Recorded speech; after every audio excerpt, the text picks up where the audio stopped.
నేను ముఖ్యమంత్రి గారికి నా ఉదయపూర్వక ధన్యవాదాలు చెప్తున్నా. ఎందుకంటే ఈ ధరణిలో క్లియర్ ప్రూఫ్ ఉన్నది. 1981లో ఇందిరాగాంధీ గారు 94 ఎకరాలు 10 మంది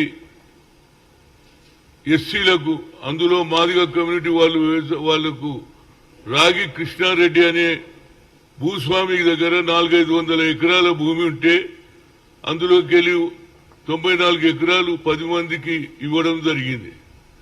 కానీ ఇది చాలా క్లియర్ కేసు. ఇందులో కమిటీలో కోదన్ రెడ్డి, రేమండ్, పీటర్, సునీల్, అదేవిధంగా మధుకర్, నవీన్ మిట్టల్. గతంలో కూడా నేను శ్రీనివాసరెడ్డి గారి రెవెన్యూ మినిస్టర్ కూడా ఈ కాగితం ఇవ్వడం జరిగింది. నేను అక్కడికి బీఆర్ఎస్ ప్రభుత్వం ఉన్నప్పుడు 7-8 సార్లు పోయాను. ఆ గ్రామానికి పోయాను. అక్కడ ఉన్న జరిగిన అన్యాయాన్ని చూశాను. జాయింట్ కలెక్టర్ను 3 సార్లు కలిశాను. ఆ తర్వాత కలెక్టర్ ఆఫీసు ముందు కూడా ధర్నా చేశాం. అదేవిధంగా అక్కడ ఉన్నటువంటి ఆ కుటుంబ సభ్యులు ఎన్నోసార్లు ధర్నా చేస్తే వాళ్ళని తీసుకుపోయి పోలీస్ స్టేషన్లో పెట్టడం, ఆ తర్వాత వదిలేయడం జరిగింది. వాళ్ళు ఎన్నిసార్లు చెప్పినా వినేవాడే లేడు. నేను జాయింట్ కలెక్టర్ని అడిగిన, ఇది ఎక్కడ అన్యాయం అండి? 2001 దానికనే ఎస్సీల పేర్లు ఉంటాయి, కానీ అందులో ఇద్దరు ఎవరైతే భూమి ఇచ్చిన వాళ్ళు ఇద్దరు చనిపోతే దొంగ సంతకాలు చేసి కూడా 83-85లోనూ చనిపోతే 1997లో హైకోర్టుకు పోయి దొంగ సంతకాలు చేసి ఈ భూమి నాకే ఇచ్చేశారని తీసుకొని తన కోడన్ల పేర్లు చేసుకోవడం, ఆ తర్వాత అక్కడ ఉన్నటువంటి ఆర్డీఓ, ఎంఆర్ఓ వాళ్ళ ఫేవర్లో చేస్తే 2001లో తెలిసింది పేద ప్రజలకు. వాళ్ళు కోర్టుల చుట్టూ ఇప్పటిదాకా తిరుగుతున్నారు. కోర్టులో ఆర్డర్ ఉన్నప్పటికీ కూడా మరి హెచ్ఎండిఏ వాళ్ళు ఏ విధంగా లేఅవుట్ కు పర్మిషన్ ఇచ్చిండ్రు అనేది పాయింట్. అందులో భాగంగానే హెచ్ఎండిఏ ఆఫీస్ కు నేను, కోదన్ రెడ్డి గారు కూడా పోయాం.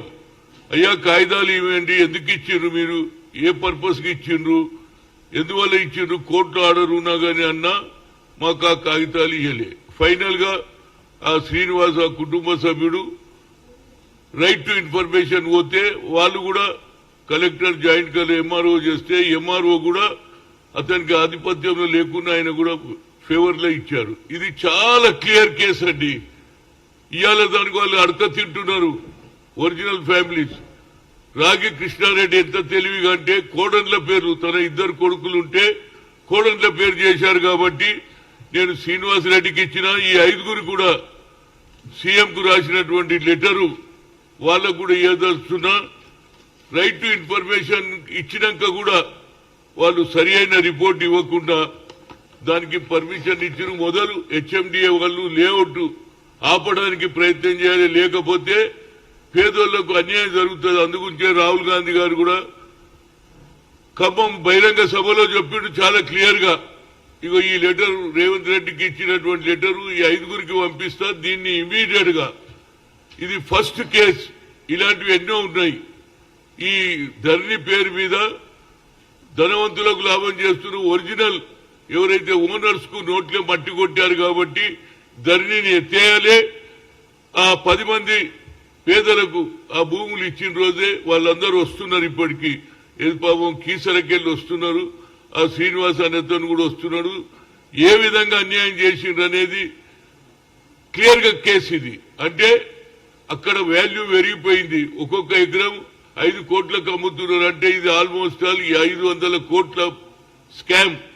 ఈ స్కామ్ లో ఎవరెవరు ఉన్నారు, ఆర్డీఓ, ఎంఆర్ఓ వాళ్ళందరినీ కూడా సస్పెండ్ చేయాలి. ఏ విధంగా ఇస్తారు? కోర్టుల కేసు ఉన్నప్పుడు కోర్టు స్టేటస్కో మెయింటైన్ చేయమంటే వీళ్ళు మొదలే పర్మిషన్ ఇచ్చేశారు. దీని మీద నేను తప్పనిసరిగా, ఇది ఫస్ట్ కేసు, ఇలాంటి కేసు నేను అనుకుంటా ఎక్కడ జరగలే. అందులో ఇందిరాగాంధీ ఇచ్చిన భూములు కూడా మళ్ళా దొరలకే పోయిందంటే మరి ఇందిరాగాంధీ ఏ ఉద్దేశం చేసింది? పేద ప్రజలకు న్యాయం చేయాలి, బడుగు బలహీన వర్గాలకు చేయాలంటే అది కూడా మరి దొరల చేతికే పోయింది. కాబట్టి ఇది క్లియర్ కేసు. ధరణిలో ఇది ఫస్ట్ కేసు. దీన్ని తప్పనిసరిగా ఈ 5 మంది కమిటీ మెంబర్స్ కు నేను అందరికీ లెటర్ రాస్తున్నా. వాళ్ళు తప్పనిసరిగా దీనికి న్యాయం చేసి మళ్ళా ఆ పేదోళ్లకు హరిజనులకే భూమి ఇచ్చిన రోజే నిజమైన ధరణి తీసేసినట్టయితుంది. కానీ తప్పనిసరిగా ఇలాంటి కేసులు ఎన్నున్నాయో ఇదైతే ఫస్ట్ కేసు. ఇందిరాగాంధీ ఇచ్చినటువంటి భూములు రాహుల్ గాంధీ చెప్పాడు, ఇందిరాగాంధీ ఇచ్చిన భూములు కూడా ధరణి పేరు మీద తీసేసుకుని దీన్ని తప్పనిసరిగా ధరణిని క్యాన్సల్ చేయాలి. మన కొత్తగా ఎవరైతే ఒరిజినల్ గా పేద ప్రజలకు ఉన్నటువంటి పట్టు ఏది గతంలో వాళ్ళ తాత ముత్తాతల భూములు ఉన్నాయి కూడా అదేవిధంగా అసైన్డ్ భూములు కూడా తీసేసుకున్నారు. కనుక దీని మీద తప్పనిసరిగా దర్యాప్తు చేయాలి. ఆ హరిజనులకు ఇవాళ అడక తింటున్నారు, వాళ్ళు షెడ్లలో వండుకుంటున్నారు. నేను పోయి చూసిన 7 సార్లు 8 సార్లు పోయా, అయినా కానీ ప్రభుత్వం పట్టించుకోకుండా ధనవంతులకే లాభం చేస్తుంది. కాబట్టి ఈ ధరని తీసేసి మళ్ళా పేద ప్రజలకు న్యాయం జరిగినాడే నిజమైన ఇందిరాగాంధీ ఇచ్చినటువంటి పేద ప్రజలకు న్యాయం జరుగుతుంది అనేది నా ఉద్దేశం. ఏదైనా ముఖ్యమంత్రి గారు చొరవ తీసుకొని ఇమీడియట్ గా ఒక కమిటీ వేశారు. ఈ కమిటీలో తప్పనిసరిగా న్యాయం జరగాలి. మొదలు హెచ్ఎండిఏ వాళ్ళు దాని లేఅవుట్ క్యాన్సల్ చేయాలి. లేకపోతే నేను హెచ్ఎండిఏ ఆఫీస్ దగ్గర ఒక వారం 10 రోజుల తర్వాత దీనికి ఏదైనా సరి అయిన జవాబు రాకపోతే హెచ్ఎండిఏ ఆఫీస్ దగ్గర ధర్నా చేస్తా. జనానికి తెలవాలి పేద ప్రజలకు ఏ విధంగా అన్యాయం జరుగుతుంది. గత బీఆర్ఎస్ ప్రభుత్వం గొప్పలు చెప్పుకుంటుంది, ఎంత అన్యాయం చేసిందంటే ఇది ధరణి అని కేవలం కోటీశ్వర్లకే లాభమయ్యే ధరణిని దీన్ని ఎత్తేసేయాలి. దీన్ని క్యాన్సల్ చేసి కొత్త విధానం తీసుకొచ్చి రియల్ ఎవరైతే వాళ్ళు తాత ముత్తాతల నుంచి ఉన్నటువంటి భూములు అసైన్ భూములు కూడా దాన్ని తప్పనిసరిగా పేద వాళ్ళకు ఇచ్చిన రోజే నిజమైన ఇందిరమ్మ రాజ్యం వస్తుంది. ఎందుకంటే రేవంత్ రెడ్డి గారు ఇందిరమ్మ రాజ్యం రావాలని అభయహస్తం అనే కార్యక్రమం పెట్టాడు. అందులో ఇది కూడా భాగమే. ఈ ధరణిని ఎత్తేసేయాలి. ఆ కీసర దాయర్లో ఉన్నటువంటి పేదవాళ్లకు తప్పనిసరిగా వాళ్ళకు అందిన రోజే ఇలా అడక తింటున్నారు, వారికి న్యాయం చేయాలని కోరుతున్నా. తప్పనిసరిగా ఈ 5 మెంబర్లు కూడా క్షుణ్ణంగా కోర్టులో కేసు నడుస్తున్నప్పుడు హెచ్ఎండిఏ వాళ్ళు లేఅవుట్ కి ఎట్లా పర్మిషన్ ఇచ్చిండ్రు అనేదే పాయింట్. కేసు నడుస్తున్నప్పుడు అదే స్టేటస్ కో మెయింటైన్ చేయమంటే ఆర్డీఓ ఉన్నటువంటి ఆయన రెడ్డి గారు ఉన్నారు, ఆయన ఇంకొక ఆయన ఇద్దరు కలిసి పర్మిషన్ ఇచ్చేసారు వాళ్ళ ఫేవర్ లా. 2001 దానిక వీళ్ళ పేర్లు ఉన్నాయి. 2001 తర్వాత ఏది రాగి కృష్ణారెడ్డి కోడట్ల పేర్లు వచ్చేదానిక వీళ్ళకి తెలియదు. ఆ తర్వాత ఈ పేద ప్రజలు ఏ విధంగా కోర్టుకు పోతారండి? సో ఏది తినేందుకే తిండి లేదు. అయినా శ్రీనివాస్ అనే వాళ్ళ కుటుంబ సభ్యుడు దీని వెనకాలనే ఉన్నాడు. ఇప్పుడు వస్తున్నాడు పాపం, కీసరకెళ్ళి వచ్చినాక వాళ్ళను కూడా మీ అందరికీ కల్పిస్తా. వాళ్ళ ఏది జరిగింది ఏందో ఇంకా వాస్తవాలు అతను రైట్ టు ఇన్ఫర్మేషన్ ఇచ్చినాక కూడా అన్యాయం జరుగుతుంది. అంటే హెచ్ఎండిఏ వాళ్ళు ఎంత దాచి పెడుతున్నారో తెలియదు. 2 సార్లు పోయినా మేము ఆడికి, నేను కోదండ రెడ్డి పోతే కాయిదాలే అయ్యారండి. అంటే ఎంత అన్యాయం జరుగుతుందో. మరి బీఆర్ఎస్ చాలా బాగా చేసింది, పేదవాళ్ళ భూములు అంటుంది.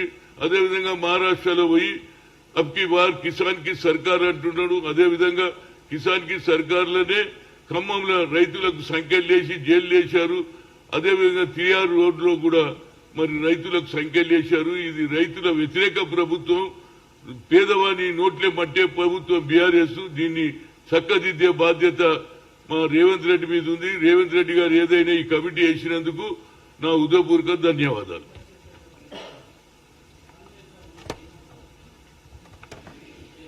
వస్తుంది ఇప్పుడు వాళ్ళు వస్తుంది. వాళ్ళు అందరూ పాపం ఆడికెళ్ళి రావాలిగా. కీసర్ ఎంత దూరం ఉంది.